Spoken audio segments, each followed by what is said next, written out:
Legendborn by Tracy Deonn is a book that was published back in remember the dumpster fire that was 2020 by Simon and Schuster. And this is a fantasy, modern day fantasy YA book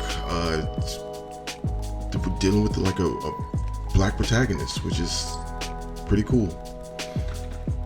All right, so what's this about? Okay, so Brianna, or Bree Matthews, is a student at a UNC Summer Academy program for like gifted and like honor students. So this is she's from North Carolina, and she's going to UNC, University of North Carolina, and like her very first night there, she gets introduced into this other kind of secret magical society that kind of just like interjects her in like knee deep into like this whole magical fantasy like setting with like King Arthur like things and stuff like that in it. So in the rest of the story, we kind of see her juggle with like her new magical powers and new magical existence, really, as well as some like schoolwork studies, and also some like grief, like dealing with grief as well. And so, what do I like about it? It's a lot to like. It really is. First off, it's a fantasy, magical, like modern day take on all this, and dealing with a black protagonist, like a black female protagonist at that. And so that's pretty good. That's pretty new. So yeah, that's thumbs up for me. And it also, like I mentioned before, it has like the Arthurian legends and all that. So like King Arthur, they have like they interject a lot of like that in here as well. So like a lot of the characters in here have a lineage as far as like being direct descendants from like King Arthur and the Knights of the Realm and things like that. There's like a Morgana mentioned in this. I think that was her, like the witch's name in that whole tale. And also and Merlin. So like Merlin's not he was a character in here, but then like there are also like these kind of like demon magical human hybrid people that like have powers and do all that kind of stuff. So like they call them Merlins in here, which that was cool.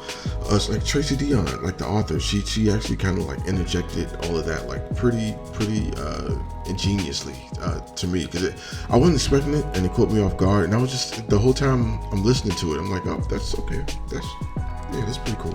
Right, the magic system in here, like how I was explaining it before I hit record on this damn thing. There is the magical system in here is kind of split in two. So there's like the lineage side for like the King Arthur's people, and I still can't remember what they called it. They called it something, but I can't remember. But on the African American side, they call it the roots, like the roots magic, and that's all in the same vein of like voodoo and hoodoo and all that comes from the diaspora, really. So roots magic is kind of like something that I think pretty much everybody heard of or knows about, but the way Tracy Deonn kind of like adds this to the story is pretty ingenious, and I really dug that. And again, I gotta talk about this again. Yeah, so there was the way that Tracy Deonn used roots magic in here was something that I thought was pretty ingenious and pretty cool. And if I could, how did I say? If I could go in my closet right now, take out my Snape replica wand that I got from Harry Potter Adventure from Orlando, Florida, because I'm a big dumb goober who's into all that good stuff. That's what I would bring into existence. Like the way that she had the roots magic to kind of like connect with her ancestors, and just have a conversation with them, and like they would like show her kind of parts of their lives, and it kind of opens up a lot in Bree's life too, and like explains like, you know, her and her parents like point of view and motivations and things like that. And that's, man, if I wish I could do that. Like that would, if I could have a superpower, if I could make any kind of magic, that would kind of be my magic, just to kind of talk with my ancestors and just be like, yeah, man, what the hell, man? what the hell? Where we go wrong? Alright, and yeah, that was pretty cool. Okay, that's everything I kind of liked about it. So what I don't like, yeah, YA. Like I was saying before, I can't stand YA. Okay, that's too strong. I don't like YA. I kind of don't have the patience for it now. It was too YA to me. Like, again, if I would say about 10-15 years ago, you couldn't have told me nothing about that, because all I did was look for YA novels. I love YA. I would go straight to the YA section whenever I go to I don't know, Borders or Walden Books or something like that. Like, I'd go straight to the YA section because it was just a good escape. It was like one of my favorite escapes, you know. And it was always something fun and light, and just, you know, like most times like a good read. But this, I don't know. I don't know. Like life's been kicking me in the balls too much, I guess. I don't know. I couldn't get into the YA aspect of it, you know. Studies and boys and life, and I'm just like, okay, yeah, man, no, I can't. Especially not this year. Not this year.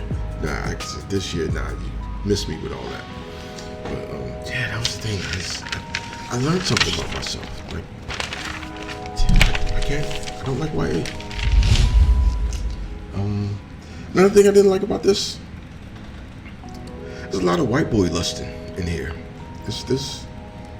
Them white boys is representing it here, because it's just, all she did was just, I could see one I could see, you know what I mean?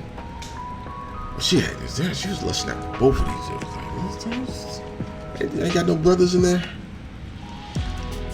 Lusting after all these white dudes. There were some in there, but I guess, I don't know. We all got our preference. You know what I'm saying? Who am I to cast aspersions on this? I can't talk, honestly. But yeah, it was just a thing. It was just like, damn, again? Man, you want all the white boys. You want all them white boys up there. They cargo pants and they flip flops. But yeah, all right. So something else I didn't like. This is like a UNC tag program, and even though like this is a story by a black author, starring a black protagonist, there were maybe about, if I can remember correctly, about 3 other black characters in this story by a black author. It was Bree, it was her dad, it was her counselor, and there was like one other guy. There was like one other black guy in that secret society thing. I think that was it. Yeah, I think that was it. Until we get to the ancestry part. Like, when we get to the ancestry part, then of course it's all, you know, because we gotta be slaves and all that stuff. But that's whatever. It's part of the story. But that was until we got to the ancestry. There weren't that many black characters in this, which I'm not gonna say alarming, but it was just kind of like, okay, it's interesting. All right. Okay, so yeah, Arthur's introspection on this, which Arthur's introspection is basically just me giving kind of like my final thoughts, kind of in the mindset and the view of an author, somebody who kind of like creates and narrates stories and things of that nature, and just give him kind of like my final score as well. Let's see, a black lead in the fantasy series, very reminiscent to Harry Potter. with some Arthurian legends woven into it is something this blurred very much appreciated. If I had this about 15 years ago, I would have eaten it up. Unfortunately, the only other black characters are very basic stereotypes. All the glamour and pomp are reserved for the white characters and those dealing with the Arthurian legends. With that, there's a lot here to like. I look forward to more Tracy Deonn books. There is a sequel to this one that's out already. I'll get to it. But yeah, it was okay, and it was pretty long. It was very long, and the ending was very predictable, like so predictable, especially when you put in the lineage part with the Arthurian people, so the European part, and then you put in like the African American part, and then we go into the slave trade, and we're talking King Arthur, and there's this whole thing about like, oh, we just don't really know who the actual lineage of King Arthur is. We're still kind of looking for him, and when we find him, he will be the one to come in and ultimately save us from the invading demons. But when he reveals himself, we will find them, and it's just like, okay, by the time you get to the end of the book, it's like, okay, we know who the true lineage of King Arthur is. By the end of the book, yeah, we know who she is. Okay, but I'm not gonna spoil it. I'm just gonna leave it on that. Legendborn by Tracy Deonn. 3 out of 5.